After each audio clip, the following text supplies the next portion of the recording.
Hi, my name is Zoe Black. I'm a trans and human rights activist living in Cape Town, South Africa. I recently posted a video on my social media about legally changing my name, and I received overwhelming love and support from my friends and family. A number of people had also asked how they could legally change their name, and I thought I'd make this video about how I went about changing my name at the Department of Home Affairs, what the process entails, and how you or your loved ones could do the same. Okay, so before we get into the nitty gritties, I thought I'd just talk about some of the important things that you might need to know around what it means to change your name. So I can't stress enough the importance of a name. We as human beings, this is how we engage with one another. It is our first port of call in how we identify ourselves. So what often happens is that some people are born with a name that they don't necessarily identify with. And people can change their names for a number of reasons. It doesn't necessarily have to be exclusive to their gender identity specifically, or doesn't necessarily mean that they don't identify with that name at all. If somebody prefers one name over the other, they are completely entitled to change their name, and that's perfectly okay. For trans and gender diverse persons specifically, names carry a very, very important meaning. And so this is how we identify ourselves to the world, both socially, and then also to get into the more legal aspect of it. This is how we engage with the world on a more official basis. So for example, if you want to open up a bank account, take out a home loan, register to study at a university, these are all the kinds of things where we have to engage with departments and bodies in an official capacity. And the way that they recognize that is through our official identification. And our names often reflect on that. So for some of us, while we've socially transitioned and our broader friends and family accept us for the names that we've chosen for ourselves, sometimes there is a disjoint between the names that we carry socially and the names that appear on our identification documents and our official documentation. And so this is where changing your name at the Department of Home Affairs becomes a useful tool, because it allows you to merge both your social identity and your official identity so that you don't run into any issues further down the line. So without overwhelming you with a bunch of legal information, I'm just going to give you a very quick brief overview of what it means to change your name legally in this country. So the guiding legislation that governs how you change your name and how names get assigned in this country is governed by the Births and Deaths Registration Act of 1992.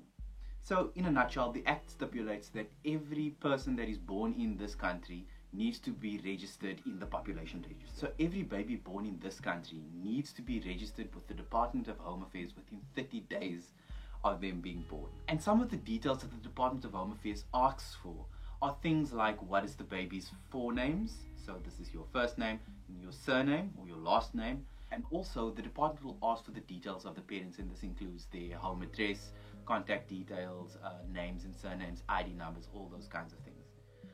And so that gets put onto the baby's birth certificate, and the child is registered with the Department of Home Affairs, and that child gets registered on the population register. So what does that mean?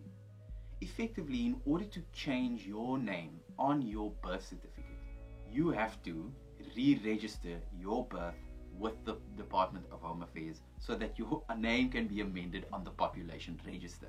So I know that's a bit of a mouthful, but that's just to give you context in terms of what you are doing when you actually go to the Department of Home Affairs and apply to have your name changed.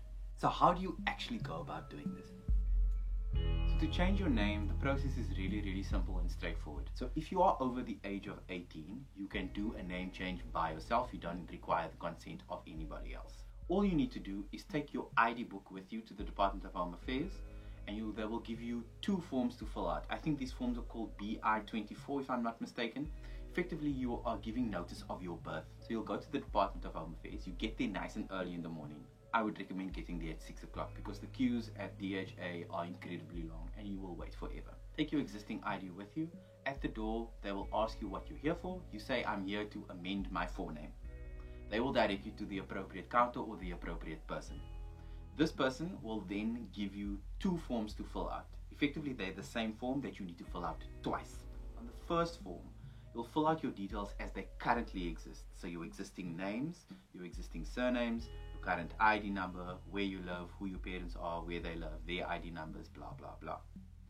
On the second form, this is going to be your new particulars. So on the second form, you'll put your new name, your surname, your ID number, the particulars of your parents, their ID numbers, where they live, blah, blah, blah. So effectively, you're filling out two forms. One is your old details, and 2 is the new details. Please note that this process is only for forename changes. This doesn't include changing your surname. Assuming a different surname has a slightly different process to follow, and there are restrictions about what surname you may or may not assume. So this is usually limited to things like when you are getting married and you assume your spouse's surname, or if you want to have an adjoint surname or you have a double barrel surname. Only in exceptional cases will the Department of Home Affairs let you choose your own surname, and that you have to apply directly to the Director General or the Department of Home Affairs in order to get that name change approved. But you can go and do your homework. Go check out the Department of Home Affairs website if you are wanting to change your surname. Anyway, back to what I was saying. So once you've completed those 2 forms, you will be directed to the counters where they will process your change. This will be the births and deaths registration counter. The official will then take your forms from you and then proceed to capture certain details, capturing your biometrics, so your fingerprints. They'll take a new photograph of you. So just to keep in mind that some branches of the Department of Home Affairs do have digital photo facilities where you are able to capture your photograph right there at the branch. However, some of them don't have this facility. So I would always recommend taking 2 or 3 passport photos with you to the department when you make your application for whatever amendments you are making. So once your details are captured by the official, they will then direct you to go and pay the fee for that name change. Now, a forename change currently in this country is 140 Rand, so make sure you take 140 Rand with you. Some departments of Home Affairs do have card facilities, but sometimes they tend to be glitchy and some of them don't have it, so it's not always reliable. So I'd always recommend taking the cash with you just in case. You then leave the Department of Home Affairs and you wait. And wait. And wait a little bit longer because the process does take some time. Because once your details are captured by the official, that gets sent through to a central database in which there is an approval process that needs to take place. And once your name change has been approved, it has to be gazetted and published in the government gazette in order for that change to be effected. Now, where the Department of Home Affairs does fall short is that they don't notify you once your change has been approved. So the process can take anywhere up to 3 to 6 months in order to be effected. So my recommendation would be to follow up with the Department of Home Affairs once a month. You can get their number from their website, just to check whether or not your name change has been approved. Once they confirm that your name has been approved, this involves you now going to have to reapply for a new ID. So you would go to the Department of Home Affairs and you would apply for a new ID, as you would normally as if you've lost your ID or it got stolen or it got damaged and it's no longer usable. So you make your regular application for your ID, and once that gets processed through the department, they will notify you once your ID is available for collection, which is roughly a period of 4 to 6 weeks depending on the efficiency of that specific branch that you went to do your application at. Now the big question that everybody always asks is, can you do this online? And I hate to be the bearer of bad news, but the short answer is no.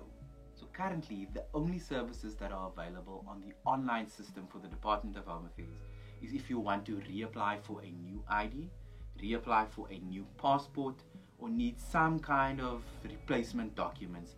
Those things you can apply online. For new applications, for amendments, that you have to do in person at a physical branch. So with that said, what you could do is physically go to the Department of Home Affairs, apply for your forename change there, and then phone them and check, and once it's been approved, you can then do the online thing by applying to the Department of Home Affairs online for a replacement of your ID.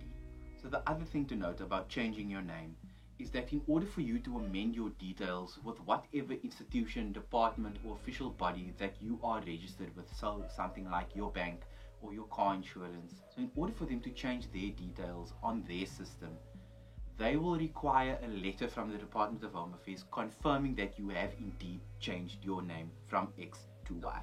So technically, when you apply to have your forename amended, you are doing 3 things. The first is that you are amending your forename. The second is that you are applying for a new identification document that reflects your new forename. And 3, that you are applying for a confirmation letter that confirms that you have indeed changed your forename. Yeah, it's a lot. So while I have gone into a lot of detail about how you change your name, the process is really simple and straightforward for an amendment of a forename. Just take your ID with, fill out the 2 forms, wait a few months, phone them, check up, reapply for a new ID, and apply for your confirmation letter of name change. I really hope this video was helpful. If you have any questions, please drop them in the comments and I'll do my best to answer them. And I'll also like to try and bring more content like this to all of you on a more regular basis.